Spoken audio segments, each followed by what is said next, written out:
مين رح يربح 1000 درهم ومين بده ياكل الفليفله؟ ديروا وجهكم.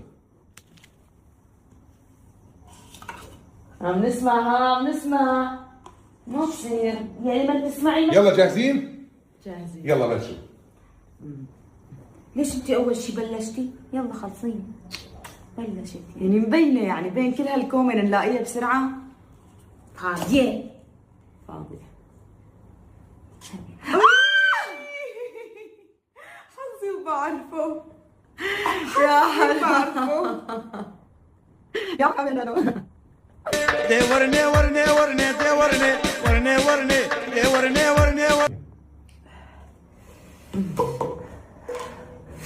يلا كثير حده والله.